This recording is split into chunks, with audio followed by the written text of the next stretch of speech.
பள்ளி பக்கமே போறான். இந்த தொழுகை என்றாலும் அவனுக்கு வெறுப்பா இருக்குது. குர்ஆன் என்றா அவனுக்கு ரொம்ப கசப்பா இருக்குது. பள்ளி மார்க்கம் அப்படின்னா ரொம்ப வெறுப்பா இருக்குது. படிப்புங்கிறது அப்படி வெறுக்கிறான். ஸ்கூல் என்றாலே அவனுக்கு தலையில ரொம்ப ஒரு வேதனை வருகுது. ஸ்கூல் கதை கதைச்சாலே ரொம்ப கோவப்படுறான், ரொம்ப படிக்க மாட்டேங்கிறான். இப்படியான ஒரு சில விஷயங்களை வந்து என்ன செய்யறாங்க, பிள்ளைகளை பற்றி பெற்றோர்கள் முறைப்பாடு செய்யறாங்க. அந்த பிள்ளைகளை கவுன்சிலிங்காக நெருங்குறது ரொம்ப கஷ்டமா இருக்குது. ஏன்னா அதுக்கே ஒத்துக்க மாட்டாங்க. கவுன்சிலிங்கா, எனக்கு என்ன பைத்தியமா, நீ வேணுமெண்டா போ கவுன்சிலிங்கிறாங்க. தாய தகப்பனை கண்டதுண்டமா ஏசுறவங்களாக இருக்கிறாங்க. எந்த அளவுக்குன்னு சொன்னா, ஒரு தகப்பன் வந்து அழுவுனா, ஒரே ஒரு ஆம்பளை பிள்ளை, நான் ரொம்ப கஷ்டப்பட்டு டீ கடையில டீ போட்டு கொஞ்சம் கொஞ்சமா சேர்த்து இவன் ராசா மாதிரி வளர்த்தேன், எந்த குறையுமே அவனுக்கு வைக்கல, நான் நடந்து போய் அவனுக்கு பைக் கொடுத்திருக்கிறேன், ஆனா இன்னைக்கு என் கழுத்தை பிடிச்சு நினைச்சு சாவுடா அப்படின்னு சொல்லிட்டான், எனக்கு அடிச்சுட்டான் சார் அப்படின்னு, நான் இதுக்கு மேல எதுக்கு வாழணும், நான் சாக போறேன் அப்படின்னு அழுகுறான். ஏன் இந்த பிள்ளைக்கு இந்த நிலைமை வந்துச்சு, எப்படி வருது அப்படிங்கிறது இன்றைய இந்த நிகழ்ச்சியில நாங்க தரக்கூடிய ஒரு. பொதுவாக பிள்ளைகளுக்கிட்ட பேரண்ட்ஸ் வந்து நல்ல ஒரு மாற்றத்தை ஏற்படுத்தணும் என்கிற விஷயத்த மட்டும் வைக்கிறாங்களே தவிர, அந்த பிள்ளைக்குரிய சுதந்திரமும் அந்த பிள்ளைக்குரிய ஆசையும் என்ன அப்படிங்கிறத அவங்க மறந்துட்டாங்க.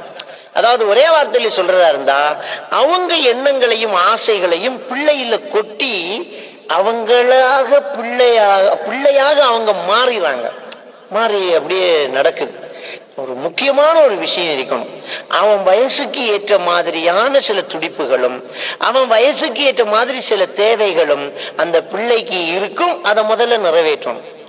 எந்த நேரம் படி படி படி படி விடு புத்தகத்தை. வீட்டுக்குள்ள வாப்பா வரும்போத படிச்சானா, கிளாஸுக்கு போனானா, ஓதினானா, இதை கேட்டுக்குதான் வரணும்.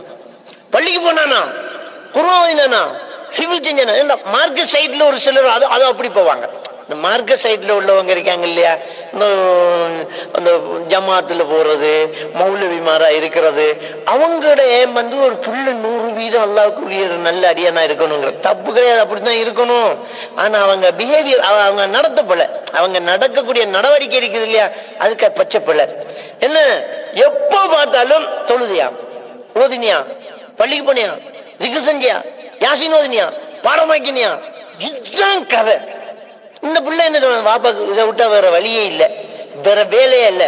வாரார் ஓதினியான்னு கேட்க போறாரு, வாரார் பள்ளி பண்ணான்னு கேட்க போறாரு, பாரான்னு சொல்லி வைப்பான். அவன் அப்படியே கேட்பான். கடைசியில் அவன் என்ன செய்யறான் தெரியுமா, இவருடைய தப்பினால குர்ஆனை வெறுக்கிறான், பள்ளிப்புறத்தை வெறுக்கிறான், ஓதுறத்தை வெறுக்கிறான், துஆவை வெறுக்கிறான். மார்க்கத்துல நல்லவனா வரணும் நாம நினைப்போம், மார்க்கத்தையே வெறுத்து கட்டவனா ஒதுங்கிடுவான். இது ஒரு சைட்டு. இன்னொரு சிலர் படிப்பு, சம்பாத்தியம், தொழில், இதுல இன்ட்ரெஸ்ட் ஆயிப்பாங்க. இங்கிலீஷ் கிளாஸ் போனானா, ஹோம்ஒர்க் செஞ்சானா, படிச்சானா, ஓதினானா ரெண்டுகிட்டே வருவாங்க. இந்த பிள்ளையும் பழுதா போய்த்திரும். அதாவது அந்த பிள்ளைக்கு ஓவர்லோட நாம கொடுக்கிறோம். அந்த கெப்பாசிட்டி கூடினோன்னு என்ன செய்யும், டிரான்ஸ்ஃபார்மர் வெடிச்சிடும். அவன் வந்து அதை வெறுக்க தோணுறான். தயவு செஞ்சு பிள்ளைகளுக்கு என்ன தேவை அதை முதல்ல கொடுங்க. நம்ம என்ன பண்றோம், நம்ம என்ன செஞ்சுக்கிட்டு இருக்கிறோம், நம்ம ஒரு விஷயத்தை சாதிக்கிறதா இருந்தா அவருடைய இஷ்டத்துக்கு போய்த்தானே நம்ம சாதிக்கிறோம். ஒருத்தர்கிட்ட இருந்து நம்ம ஒரு பிரயோசனத்தை பெறணும் அப்படின்னா கூப்பிட்டு ஒரு விருந்து வரோம். முதல்ல அந்த நேரம் அதை பத்தி பேச மாட்டோம். கூப்பிட்டு ஒரு விருந்து வைக்கிறோம், அதை நல்லா கவனிக்கிறோம். அது சுகம் இல்லாம ஹாஸ்பிட்டல்ல படுத்தா வந்து அப்படியே சுகம் விசாரிக்கும், எப்படி ஆச்சு அப்படின்றோம். மனசுக்குள்ள வச்சுக்கோங்க, அடுத்த மாசம் தான் அவர்கிட்ட கடன் கேட்கறது. இதான மனுஷ இயல்பு. ஒரு குழந்தைகிட்ட நீங்க சாதிக்கணும்னா குழந்தை விருப்பம் என்னன்னு பாருங்க. அவன் வயசுக்கு ஏற்ற விளையாட்டு இருக்கணும். சிலர் வந்து பழுதப்பித்துருவான், விளையாடக்கூடாது அப்படிம்பாங்க, வீட்டுக்குள்ளேயே இருப்பான். என்னங்க, எனக்கிட்ட கல்யாண வயசுல ஒருத்தன் வரான், யூனிவர்சிட்டி எல்லாம் முடிச்சு டிகிரி லெவலுக்கு போறான். அவன் வந்து என்கிட்ட என்ன கேட்கிறான்னு சொன்னா, யூனிவர்சிட்டி ஆக்களை கண்டோடனே பயமா இருக்குதான். ரைட்டா? இவன் வந்து ஒரு கிராஜுவேட்டுடைய மகன் தான்.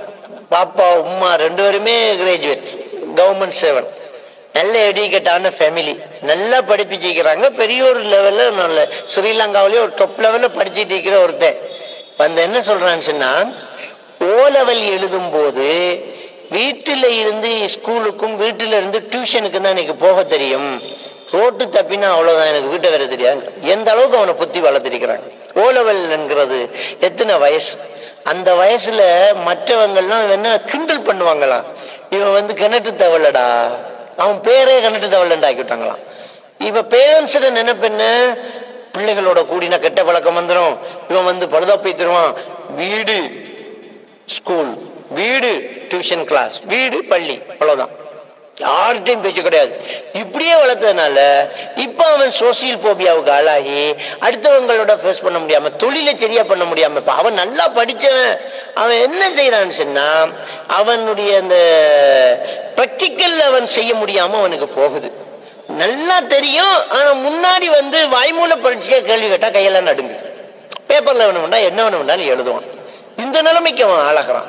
அப்ப ரொம்ப இந்த குழந்தைகளை அடக்க போய் இந்த பிள்ளைகள் பாதிக்கப்படுது. அப்ப பிள்ளைகளுடைய தேவை என்ன அப்படிங்கிறத புரிஞ்சு கொள்ளணும். நல்லபடி அது மட்டும் சொல்றோம்.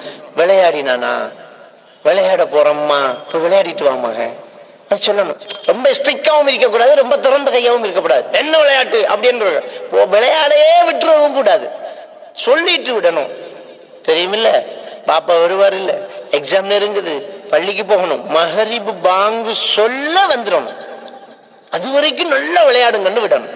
நல்லா விளையாடுங்க, மகரிபுக்கு வந்துடணும் அப்படின்னு. அப்ப சுதந்திரத்தை அவனுக்கு கொடுக்கணும். அவனுக்கு சம வயது குழுக்களோட விளையாட கொடுக்கணும், அவனுக்கு ஆசைப்பட்டதை கொடுக்கணும், அவனுக்கு ஆசைப்பட்டதை சாப்பிட கொடுக்கணும், அவனை ஒரு ட்ரிப் போகணும், அவனை கூட்டிட்டு பீச்சுக்கு போகணும், அவனை கூட்டிட்டு ஒரு இடத்துல குளிக்க போகணும், இதெல்லாத்தையும் சேர்த்து கொடுக்கணும். கல்விங்கிறது புத்தகம் மட்டும் கிடையாது, உலக அறிவு தான். அவனுக்கு மரத்துல லைட்டா ஏறவும் பழக்கணும், ஒரு கயிறை இழுத்து பிடிக்க பழக்கணும், இதெல்லாம் பழக்கி கொடுக்கணும். ஒரு பூவை எப்படி பறிக்கிறது, ஒரு முள்ளில இருந்து, ஒரு செடியில இருந்து ஒரு கொந்தை எப்படி, ஒரு கொழுந்தை எப்படி பறிக்கிறது, ஒரு பூவை எப்படி பிக்கிறது, அவனுக்கு சொல்லி கொடுக்கணும். ஒரு துணியை எப்படி கழுவுறது, நீ கழுவாத கை அவிஞ்சிரும் அப்படின்னு சொல்றோம். அந்த சலவை தூள் கையில பட்டா அதுல குளோரக்ஸ் கூட இருக்குது, அதுல குளோரின் இருக்குது, கை படுத்தணும், அது அவன் பழகணும். அவன் கையால் அவன் துணியை கழுவ பழக்கணும், அவனாக தனியா போய் குளிக்க பழக்கணும், அவனாக தனியா கடைக்கு போய் தெருவுக்கு போறதுக்கு பழக்கணும். இது ரொம்ப முக்கியம். பிள்ளைகளுக்கிட்ட அவங்க சுதந்திரம் வரும்போதே ஓதினானா அந்த கேட்டுட்டு வராம, இங்க வாடா செல்லம், எப்படி இருக்கிற, நல்லா இருக்கிறியா, பள்ளி அதுக்கு பிறகு பள்ளிக்கு போனேன்னு கேட்கலாம். முதல்ல ஏன்டா ஒரு மாதிரியா இங்க வாட செல்லம், ஏன் ஒரு மாதிரியா டல்லா இருக்கிறாங்க. பாப்பா வந்தோடனே, உமா வந்தோடனே அந்த பிள்ளைகள் ஆசையா உங்கள்கிட்ட ஓடி வர மாதிரி நீங்க நடங்க. எப்ப பார்த்தாலும் எரிஞ்சுக்கிட்டு ஒரு ராணுவ அதிகாரி மாதிரி இருக்காதீங்க. அந்த போன உடனே பிள்ளை ஓடி வரணும், அஸ்ஸலாமு அலைக்கும், வெரி குட், கிட்ட வாடா, ஏன்டா ஒரு மாதிரியா இருக்கிற, சாப்பிட்டியாடா, விளையாடினியா, அப்படி அதுக்கு பிறகு படிச்சியா ஓதுனியான்னு கேளுங்க. அப்ப அந்த படிப்புல வெறுப்பு வராது அவனுக்கு. அதுக்கு பிறகு தொழுதியான்னு கேளுங்க.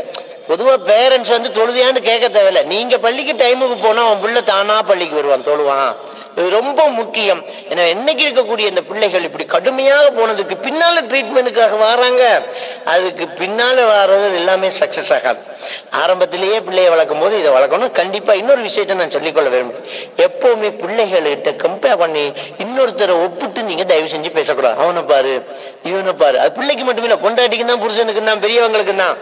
நம்ம பிள்ளைக்கு நம்ம திட்டும் போதும் அவனை பாரு, உன் கிளாஸ்ல படிக்கிறான், உன் கூட்டாளியை பாருடா, உன் பெரியம்மா மகனை பாரு, உன் தம்பியை பாரு, இதெல்லாம் செய்யக்கூடாது. அதெல்லாம் தாழ்வு மனப்பாங்கே உண்டாக்கும். அவன்கிட்ட என்ன செய்யணும்னு சொன்னா, அவனைத்தான் மோட்டிவேட் பண்ணணும். இதை விட அடுத்த முறை கூட மார்க்ஸ் எடுக்கணும். பழகிட்டா அப்ப ஒருத்தருக்குரிய சுதந்திரத்தை, அந்த பிள்ளைகளுக்குரிய சுதந்திரத்தை கொடுங்க. இன்னும் சொல்லப்போன அந்த புலமை பரிசில் 5ஆம் ஆண்டு புலமை பரீட்சை இருக்குது இல்லையா, கண்டிப்பா அடிச்சு நான் சொல்லுவேன், இது சிறுவர் துஷ்பிரயோகம். இந்த புலமை பரீட்சை 5ஆம் ஆண்டு படிக்க அந்த 10 வயசு 9 வயசு பிள்ளைகளை என்ன பாடுபடுத்துறாங்க. அவனால ஒரு சுதந்திரமா விளையாட முடியுது இல்ல, தூங்க முடியல, இங்கிருந்து வீட்டுல அங்க போனா டீச்சர்ஸால அவன் ரொம்ப அலக்கழிக்கப்பட்டு 200 மார்க்ஸ் எடுத்துட்டான்னு வைங்க, ஸ்ரீலங்காவிலேயே ஃபர்ஸ்ட் மார்க்ஸ் எடுத்துட்டான்னு வைங்க. இதால ஏதாவது சாதிக்கலாமா? ஏதாவது பிரயோசனம் இருக்குதா? ஒண்ணுமே கிடையாது.